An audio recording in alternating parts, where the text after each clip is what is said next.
Hey guys, and welcome to the road to PS5. Here we'll be bringing you up-to-date information prior to the launch of the PS5. This month we'll be looking at 5 upcoming games that can be played at the launch on PS5. We'll be chatting about what information there is on each game and giving our own personal opinion about whether we think the game is a must-play, a maybe, or a miss. To keep up to date with the road to PS5, make sure to hit that subscription button and the notification bell. These videos will be released every second Monday of each month, right up to the launch of the console. First up, we have Marvel's Avengers. This game is due for release before the launch of the PS5 and will hit shelves on September 4th, 2020 for the PS4 first. That being said, it has been confirmed that when you purchase Marvel's Avengers on the PS4, you get the PS5 version free of charge as soon as the console launches. This will include all the enhancements of the PS5 version, including nearly instantaneous load speeds, 3D audio, and both haptic and adaptive trigger features on the DualSense. In addition to this, the game will support cross-platform gaming between players with the PS4 version and the PS5 version. This game features an original story with single and cooperative gameplay. Hero missions, which are part of the campaign, will be single player, but Warzone missions, which tie into the main campaign, will be single player or co-op, allowing teams of up to 4 players to play online. But if you're a single player, you can fill your team with AI heroes that are the versions of the heroes you've been building when you play as a single player, that will play according to your style. Other mission types include drop zones, which are smaller scale war zones, and holographic augmented reality machine rooms, or harm rooms, which you can take on waves of enemies online with a team of 4, or single player with an AI Avengers team. Another good thing about this game is that there is a post-launch plan, which will bring more heroes such as the recently announced Hawkeye with his own story mission chain that can be played both solo or in co-op, which is different from the base story mission, which is single player only. Alongside Hawkeye will come new villains, new regions, new missions, and all this content will be completely free, which is sure to make this game worthwhile for the PS5 in the long run. Another character that has also been announced is SpiderMan, and I'm excited to play the web-slinger amongst Earth's mightiest heroes. This is a little controversial, however, as SpiderMan is only available on the PlayStation version, as Sony owns SpiderMan. Given that we can expect a load of free DLC, I think that this game is a must-play. So much so that in fact I've already pre-ordered it. We've been playing the PS4 beta this weekend gone on our gaming channel, so check out our reaction and the gameplay at youtube.com/skybotgaming. But don't worry if you feel like you missed out on this beta. Every single PS4 player can play the beta, whether you pre-ordered it or not, from the weekend of August the 14th to August the 16th, with preloading available on August 13th. Well, considering I have just pre-ordered this for the PS4, I think this will be a must-play. I have recently played Iron Man VR, which is a game I loved, but did feel the story lacked, so hopefully Marvel Avengers will deliver that. It is a game by Square Enix, who are more widely known for Final Fantasy, so I'm sure their storytelling will be amazing. Also available at the launch of the PS5 is another Marvel game. This is Marvel's Spider-Man Miles Morales. The game continues Miles Morales' story and is set 1 year on from the events of Marvel's Spider-Man. The game is set during the wintertime and will allow us to explore New York in the snow, which is quite festive given a holiday 2020 launch date. However, despite the game being a standalone installment and not a DLC, the game is confirmed to be a smaller scale game to the original.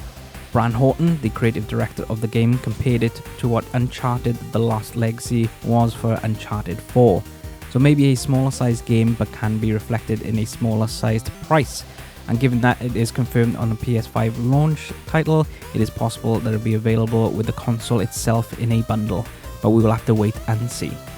The game will feature a full story arc with Miles Morales and feature the near instant load time that the PS5 has become known for, along with 3D audio and all the enhancements over the PS4. Brian Horton also teased that they will still have more of Peter Parker's story left to tell, but the focus of the game is on Miles Morales. So while we wait for Marvel's Spider-Man 2 on the PS5, we can continue to swing around New York as the iconic web slinger. This is the game that showcased our first look at what PS5 games will look like when you go to the stores. They are much like PS4 games, except instead of the blue banner, the characteristics PS5 white will be on the box art. I am yet to play Marvel's Spider-Man on the PS4, but I heard great things and I have actually bought it, so I will play it before I dedicate to getting this, so it's a maybe at the moment, but most likely will be a must-play. This game is hugely exciting for fans of Marvel's Spider-Man on the PS4 and Marvel fans alike, and given that we will no doubt get a full sequel to Marvel's Spider-Man, this is a welcome bonus addition while we wait. This is surely a must-play for fans of the Spider-Man gaming universe. With this game and Marvel's Avengers available at the launch of the PS5, it seems to be an ideal time for Marvel gamers. After taking a year break after Assassin's Creed Odyssey, Ubisoft returns to Assassin's Creed set during the time of the Vikings. Set in the 9th century AD, the main protagonist is Eivor the Wolf-Kissed, who we follow as they aim to establish a future for their clan in England. Features in the game include raids in which you can launch attacks on Saxon armies and fortresses to claim more riches for your clan and expand your influence in England. Combat has been improved, featuring the return of shields which were last present in Assassin's Creed Origins, and the ability to dual wield pretty much any combination of weapons, including dual wielding shields. Also notable is the return of the Hidden Blade and using it for one-hit kills of enemies. As you aim to give your clan the best future in England, you will also have to build a settlement for them with upgradable structures. Places you can build for your settlement include barracks, blacksmiths and tattoo parlours. The game will also feature the famous Viking rap battles, drinking contests, drunk archery and cairn building. Eivor can be played as both a female or a male character at any point in the game by what they call the DNA stream selection, and this is why they consider both characters canon.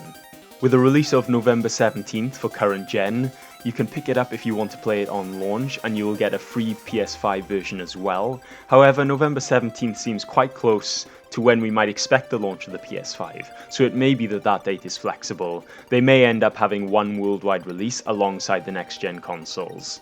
I've played every main Assassin's Creed game, and I can't wait to explore this time period and these locations as a Viking, so for me, this game is a must-play.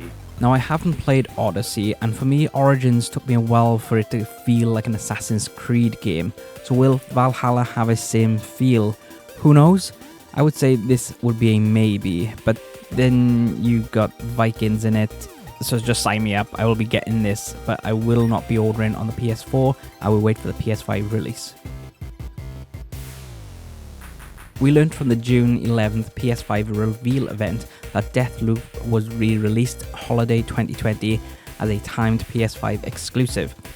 This is a game from Arcane Studios, who are best known for the Dishonored games. Now, I'm not a lover of those games myself, but I know many people love them. This first-person shooter has a lot of player choices that follow a man named Colt, as he is stuck in a time loop where trying to take out 8 different targets. However, players can also take control of Juliana, who is an assassin who is trying to take down Colt. From watching the trailer on the launch event, it is just like any normal current day shooter where when you die you go back to the latest checkpoint, but with this, the character is aware that you are going back. Will this be where the different choices come into play? We shall see. Also, how will this controlling both sides of the story pan out? So for this game, it doesn't really jump out at me, and like I said, I'm not fond of the Dishonored games, so I think I'll give this a miss for now. But when I see others playing it and more of the gameplay and story, then maybe I'll get it. For me, I think this game is a miss, only because I think that the whole live, die, repeat thing has been a bit overdone. Although I am curious to see how the reaction is at launch, so I will be keeping an eye on it. Ubisoft is also releasing Watch Dogs Legion, the third installment in the Watch Dogs series. It is set in London, and one of the key promotional points of the game is that you can play as anyone. Anyone from the entire population of London is playable once recruited as a resistance fighter to your team, and each has their own unique backstory, personality and skills. The game is mainly single player, but does support co-op gameplay online with teams of up to 4 players to tackle co-op missions and endgame content, with each player sharing progress made in their single player game. The game releases on October 29th, 2020 with a free upgrade to the PS5 version. However, on the Ubisoft support FAQs for next-gen upgrades, they say that if you purchase a physical copy of a PS4 version, but buy a discless console, you will not get a next-gen upgrade. So it seems that you will have to think very carefully about the version of the game and the version of the console you buy. This is a franchise that I started playing but never continued. I have the first game, I just didn't finish it, but it does interest me. For now, it's a miss until I get the chance to play the other games properly. For me, I know nothing about the Watch Dogs games, but it is in London, which is a place I know fairly well, so I will probably get this one, but I'll still say it's a maybe for me. But moving on to some news we have heard this week, and that is that the PS4 camera is compatible with the PS5. To me, that suggests that the PSVR will also be compatible. So are they hinting that games such as Star Wars Squadrons also be available on PS5? We will find out and let you know.